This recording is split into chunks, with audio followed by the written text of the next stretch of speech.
السلام علیکم پیارے دوستوں، آج میں آپ کو ایک دلچسپ کہانی سناؤں گی۔ افشین کی سالگرہ پر اس کے ماموں نے اسے ایک ہار دیا تھا۔ یہ بہت خوبصورت اور رنگین موتیوں کا ہار تھا۔ اس کے ساتھ بالیاں اور انگوٹھی بھی تھی۔ افشین یہ تحفہ پا کر بہت خوش ہوئی اور اپنی سہیلیوں کو دکھانے کے لیے دوڑتی ہوئی گئی۔ دن میں کئی بار وہ ہار اور بالیوں اور انگوٹھی کو ڈبے سے نکالتی اور تھوڑی دیر پہنے رہنے کے بعد اتار دیتی۔ بار بار پہننے اور اتارنے کی وجہ سے ایک دن ہار ٹوٹ گیا اور اس کے سارے موتی بکھر گئے۔ افشین بہت روئی۔ اس نے ہار کو دوبارہ بنانے کی بہت کوشش کی، مگر وہ اس طرح نہ بن سکا کیونکہ اس کا ڈیزائن بہت نازک سا تھا۔ اس کی آپی نصرت بھی تھک ہار گئیں۔ آخر انہوں نے اسے چھوڑ دیا اور کہا، اگر تم امتحان میں اول آئی تو میں تمہیں ایسا ہی دوسرا ہار لے دوں گی۔ افشین بہت زیادہ افسردہ ہو گئی تھی اور وہ چپ چپ رہنے لگی۔ ایک دن آپی نصرت اپنی سہیلی بشریٰ باجی کے گھر ملنے جا رہی تھی۔ وہ افشین کو بھی ساتھ لے گئی۔ بشریٰ باجی کے گھر میں دوسرے بچے بھی تھے۔ ان میں افشین کی عمر کی ایک لڑکی سویرا بھی تھی۔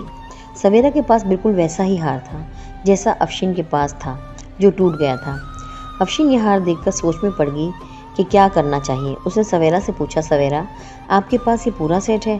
سویرا نے کہا، پہلے تو پورا سیٹ تھا لیکن انگوٹھی کھو گئی ہے اور ایک بالی ٹوٹ جانے کی وجہ سے دوسری بھی بیکار ہو گئی ہے، اس لیے صرف ہار کام کا رہ گیا ہے۔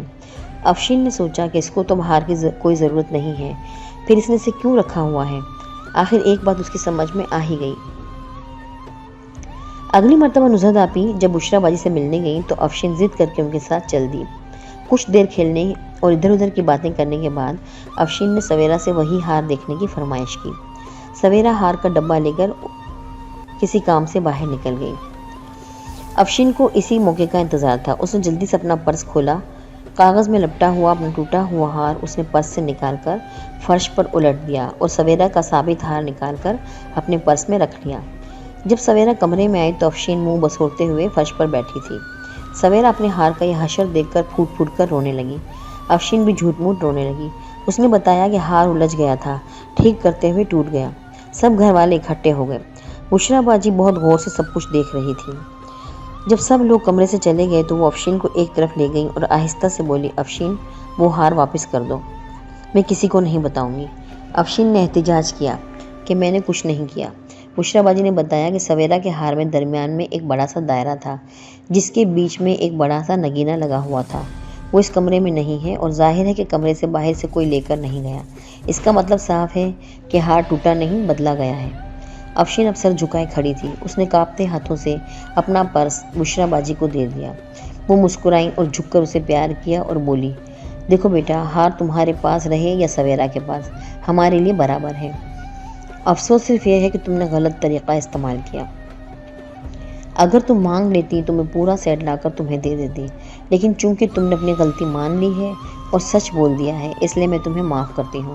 کسی کو کچھ معلوم نہیں ہوگا، میں خود سب کچھ دیکھ لوں گی۔ ہر چیز قیمتی ہے لیکن یاد رکھنا، ایمانداری سب سے زیادہ قیمتی ہے۔ لو، اب یہ ہار تمہارا ہے۔ افشین اب سچ مچ رو رہی تھی مگر اپنی غلطیوں کے احساس پر اسے بہت زیادہ افسوس ہو رہا تھا۔ پیارے دوستوں، چاہے ہمارا کتنا ہی بڑا نقصان ہو جائے لیکن کبھی کسی کے ساتھ امانت میں خیانت نہیں کرنی چاہیے اور کسی کی چیز کو اپنی چیز بنانے کی کوشش نہیں کرنی چاہیے۔